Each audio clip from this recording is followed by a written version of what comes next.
Praise the lord. ఆత్మీయ జీవితాన్ని బలపరచుట కొరకు ఒక చిన్న మాట.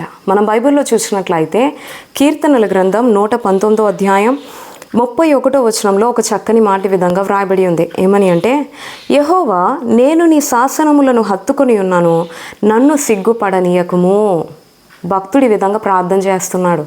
దేవా, నేను నీ శాసనాల్ని, నీ ఆజ్ఞల్ని, నీ యొక్క కట్టడల్ని, నీ వాక్యాన్ని హత్తుకొని ఉన్నాను, నన్ను సిగ్గుపడనీయకయ్యా అని అడుగుతున్నాడు. ఈరోజు నీవు కూడా అలాగే అడుగుతున్నావా?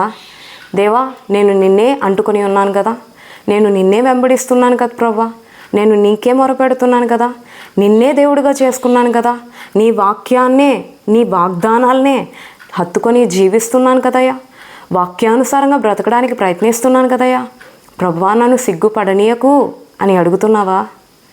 నా యొక్క పరిస్థితులు, ఈ ప్రతికూల పరిస్థితుల్లో నన్ను సిగ్గుపడనీయొద్దయ్యా. నా కుటుంబంలో ఈ యొక్క చెల్లాచెదిరిపోయిన కుటుంబ విషయాలని బట్టి నన్ను సిగ్గుపడనీయొద్దయ్యా. ఈ యొక్క ఆర్థిక ఇబ్బందులను బట్టి, అప్పు బాధల్ని బట్టి నన్ను సిగ్గుపడనీయొద్దయ్యా. నా యొక్క దేవా తండ్రి, ఇతరుల యొద్ద తలదించుకునే పరిస్థితి నాకు రానివ్వద్దయ్యా అని అడుగుతున్నావా? ఒక విషయాన్ని గమనించు. నువ్వు దేవుని హత్తుకొని ఉన్నావు, దేవుని యొక్క శాసనాల్ని హత్తుకొని ఉన్నావు, దేవుని వాగ్దానాల్ని విశ్వసించి గట్టిగా పట్టుకున్నావు. దేవుడు నిన్ను ఎందుకు సిగ్గుపడనిస్తాడు? బైబిల్లో ఒక మాట ఈ విధంగా వ్రాయబడి ఉంది, రోమియోలకు రాసిన పత్రికలో. ఎవరైతే దేవుని యందు విశ్వాసం ఉంచుతారో వారినంటే దేవుడు ఎన్నడూ సిగ్గుపరచనీయడంట. ఈరోజు దేవుని యందు విశ్వాసం ఉంచుతున్నావు, దేవుని యందు విశ్వాసం ఉంచుచున్న నిన్ను దేవుడు ఎన్నడూ సిగ్గుపడనీయడు. ఆమేన్. నువ్వు నమ్ము. ఈరోజు నీ పరిస్థితి నీకు అర్థం కాకపోవచ్చు. ఈరోజు పరిస్థితిని బట్టి అసలు నా జీవితంలో ఈ యొక్క కార్యం జరుగుతుందా, అసలు నా జీవితం మారుతుందా, నా పరిస్థితిని దేవుడు బాగుపరుస్తాడా అని సందేహాలు కలిగి ఉండవచ్చు. కానీ ఒక్క విషయాన్ని గమనించు, నీవు నమ్మిన నీ దేవుడు నిన్ను సిగ్గుపడనీయడు.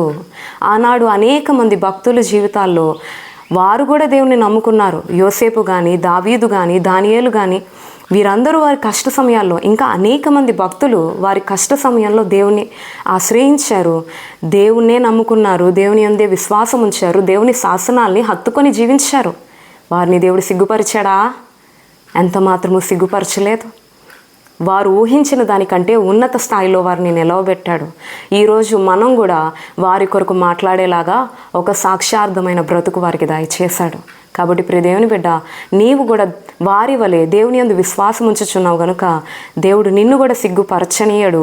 నిన్ను కూడా ఉన్నత స్థాయిలో, అత్యంత ఉన్నత స్థాయిలో నిలవబెడతాడు. అటువంటి గొప్ప కృప ప్రభువు నీకు ఎల్లప్పుడూ దయచేయునుగాక. ఆమేన్.